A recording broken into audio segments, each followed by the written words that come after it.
Eventually.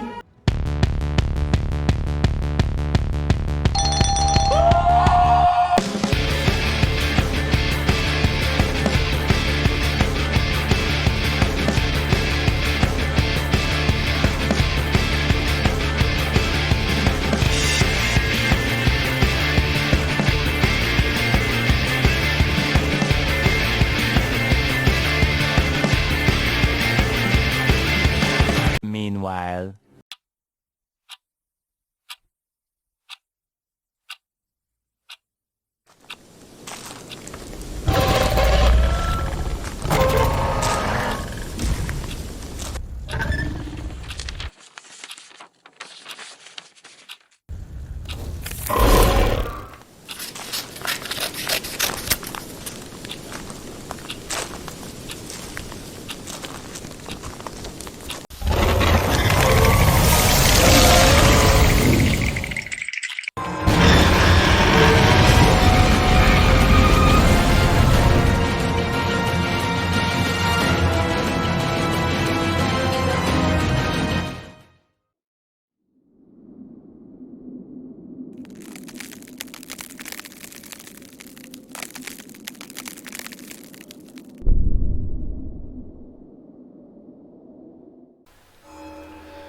Title Update 4, a much anticipated update as it brought in an old fan favorite, the legendary blazing black dragon, Alatreon.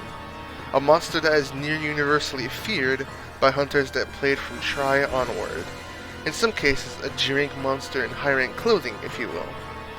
It is arguably the ultimate test back in Classic when it came to Elder Dragons. No Elder came close to competing with its branded difficulty, and as such, it boasted some legendary gear that not only was great statistically, for the most part, but looked amazing as well, making its gear something that most hunters worth their salt wanted. So, with this in consideration, does a new and updated Alatreon live up to the standards of those in Classic? Well, I wouldn't be sitting here discussing it with you now, would I? to say that Alatreon's New World debut was controversial would be an understatement. A lot of things that could have gone wrong from certain people's point of view did go wrong.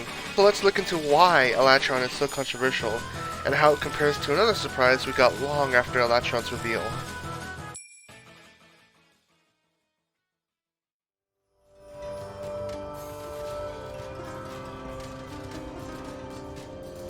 Alatreon's New World debut was something to behold, as while a majority of the community was prepping to just cream it with elemental builds when it arrived, well, needless to say, it came in packing more heat than anyone could have expected.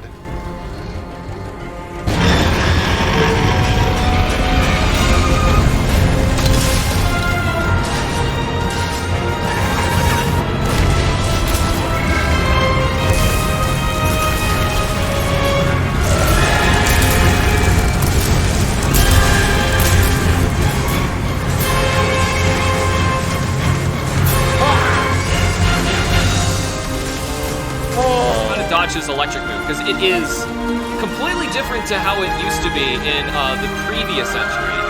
This does not attract my fear. Oh god! Oh god, that hurt! I am stunned! Are you kidding me? I'm getting wombo. So, Alatreon quickly asserted itself as one of the hardest fights in the game, and while some Monster Hunter pros managed to get it off with little to no problems on the first night, the rest of the community was struggling against the full might of Alatreon. First thing to note is that due to the TLC it gained in World, it was able to pull off more fantastical and punishing attacks than that of Classic Alatreon. Unlike in Classic, who was rigid but punishing, Alatreon can now pull off attacks at a faster rate, and can use elements to an absurd degree. Already, this proved to be a problem since it was able to overwhelm people who didn't catch on to its patterns quick enough. That, and the fact that it was one of the hardest hitting monsters in the game. One hit can take you to 1/3 of your health in most cases. And on top of all of that, you will be inflicted with every element in the game, with the most damning one being Dragon. This is one of the more troubling parts, as you need to use elemental damage to survive the most controversial attack in the game, Eschaton Judgment.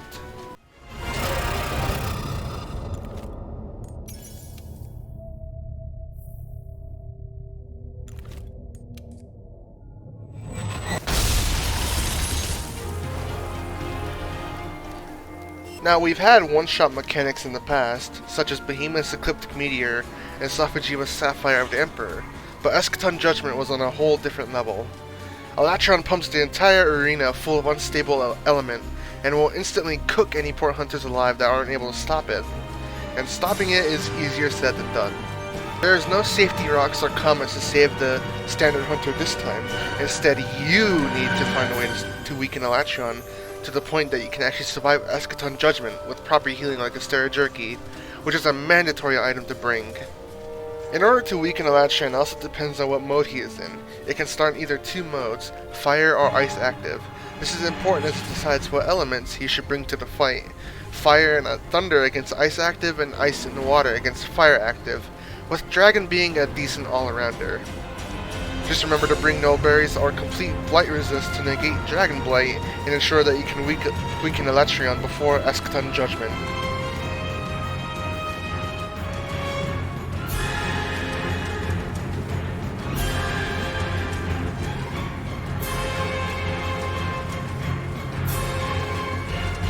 Eschaton Judgment had a mixed reception from release, since most of the community found the elemental DPS check to be too steep, especially for 4 hunters. There was even a petition to nerf Alatreon. Regardless, it got to the point where people were even review bombing World on Steam. It was pretty rough for all parties involved.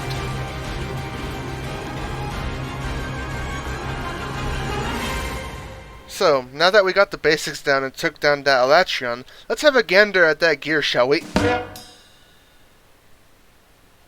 Oh dear.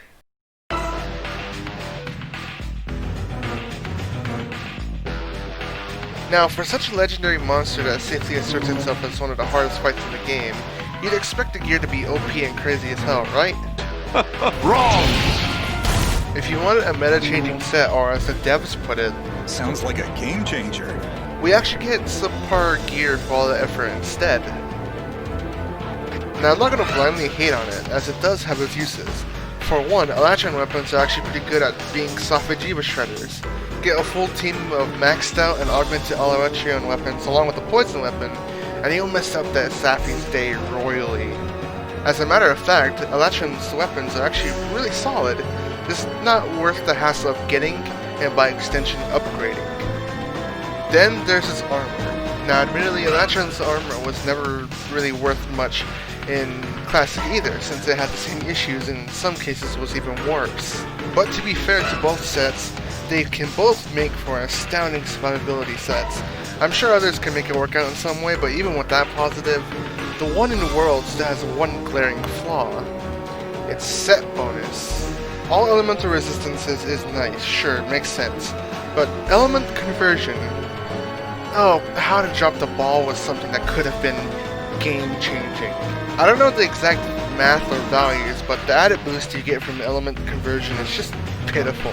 If you want a good scale on how sad the skill is, watch Rage Gaming's video on the topic. It goes into more detail and honestly shows how pathetic the skill is. So, in short, we fight arguably the hardest non-siege fight in the game, and only get subpar armor and decent weapons. Not worth it in the slightest. With that being said, Alatreon wasn't alone with this update. When the Monster Hunter team gave us the release date for Developer Diary 6, they gave us a little appetizer for something extra. A variant of chilling proportions.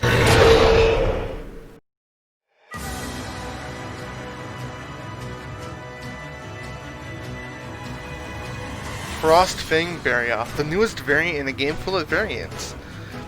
This variant wasn't actually seen as anything special before released. It was just a variant compared to the insanely powerful Black Dragon that preceded it, only to blow expectations out of the water and become something of a beloved monster. So, How did Frostfang succeed where Alatreon failed? For one, Frostfang wasn't that hard of a fight compared to Alatreon. Sure, it can still punish the hell out of hunters that don't know how to position around the frost it spits out, leading to many getting super slammed into the ice. But compared to Alatreon, where you always needed to be on your A game, you can sort of relax with Frostfang. Second is that it's noticeably squishier than the average variant. Unlike Alatreon, who has boatloads of health to chew through, Frostfang is actually really easy to kill, which gives it a balance that most people love. It's easy to kill, but if you mess up, it'll punish you too. It's almost like a fair fight in a way. And in a game where curb stomping everything that breathes is the norm, it's a breath of fresh air. And then there's its gear, and holy hell, Rarity 11 is the new Rarity 12. Frostfang's gear is abnormally good, being able to compete with Rarity 12 gear like Raging Braggadillos, and even Sophy gear to a degree. Except Hunting Horn.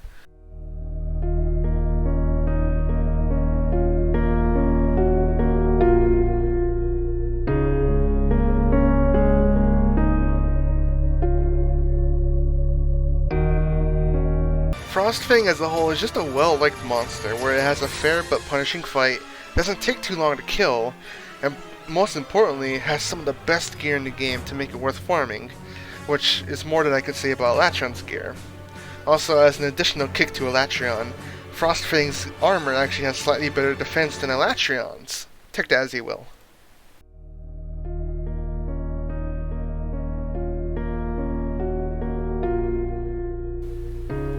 Alatreon is one of, if not the hardest fight in the game as of making this video. You need fire or ice weapons to ensure that you can make the DPS check and survive Ascaton Judgment. Alatreon's gear, as awesome as it looks, is not worth the hassle, and Frostfang is better in nearly every aspect as it has a fair yet challenging fight along with gear that make it worth farming as opposed to Alatreon. So, in short, ditch Alatreon after the special assignment and go take on Frostfang. Get more bang for your buck with one of the better endgame sets. Personally, I love both Frostfang and Alatreon. Alatreon more so since it was a welcome challenge. Beating it solo was such an amazing experience, and hearing that Try Ultimate Victory theme again was just it's just a great wave of nostalgia. And while I do love the fight, I can't defend the gear much. I do have another video idea on how to fix Alatreon's gear, but it's more of a pipe dream since I don't know how developer mechanics work. Besides, I might just make it worse. So, with that being said, this has been ACozyGoji, and I will see you on the next hunt. Peace! Okay. With that being said, I guess that's all done. Hey, has anyone seen Rebecca? She went to deliver some mail and never came back.